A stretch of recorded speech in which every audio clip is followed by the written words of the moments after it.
나고 포랭기리 जोंनो नांगौ फोरोंगिरि दा बेनो दुखु गोनां बाथ्राया जोंनोथ' दा जोंनि गथ'फ्रा ओरैबायदि नस्थ' जाबाय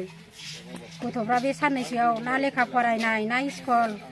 फोरोंजानो मोनला गथ'फ्रा ओरैनो बेखार जासिगोन बे साननैसोआव जोंनो एकदम नांथारगौ फोरोंगिरि जोंनि गथ'फ्रा मा जाबावनांगौ जाखो जोङो हाजिरा मावाबानो मोनजाया जों प्राइभेट स्कुलावबो जोङो गथ'फोरखौ सोहरनो हाया जों हाजिरा मावनानै संख्रि बानलु खरससो जानो ना जों सरकारि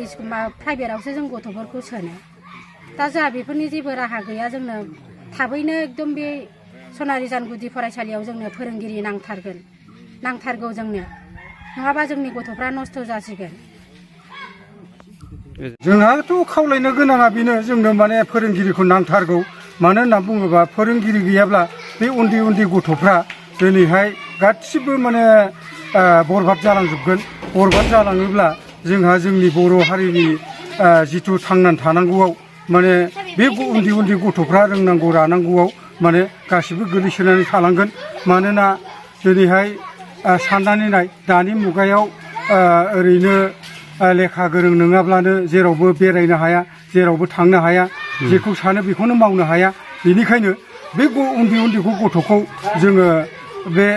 स्कुलनिफ्राय मोजाङै फोजाखांनानै जाहाथे माने मोजां गुन गोनां सोलोंथाइ लानानै जाहाथे माने बे गथ'फोरखौ जों बे स्कुलनिफ्राय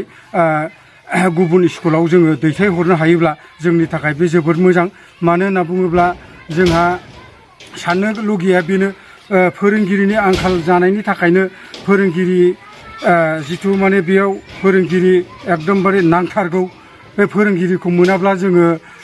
ओरैनो जिरायनानै थाया मानोना जोङो थाङा नङा थांगासिनो दं बिअ अफिसावबो थांदों दाखालिबो थांदों आरो मैयाबो थांदों नाथाय बिअआ माने मोनगोनल' होननानै बुङो नाथाय दिनैसिमबो फोरोंगिरिखौ माने स्थायी हिसाबै माने जोंनि बे स्कुलाव माने फोरोंगिरिखौनो हरनो हायाखै आजि सानथाम सानब्रै जाबाय गथ'फ्रा फैयो आरो थाङो दा बेबायदिजों बोरै जागोन दा जोङो बेबायदिखौ आरो जों मालाय बोरै माने नायनानै थानो हानो बेनिखायनो जों दिनैहाय बुंनो गोनां जादों जे जोंहा जिथु माने जोंनि नैबे रनज पेगु बिथांमोना जाहाथे माने बे स्कुलखौ नायसनहरो आरो बेनिफ्राय लोगोसे जोंहा आसाम सरकार डक्टर हेमन्त बिश्व शर्मा बिथांमोना बे स्कुलखौ माने नायसनहरो मानोना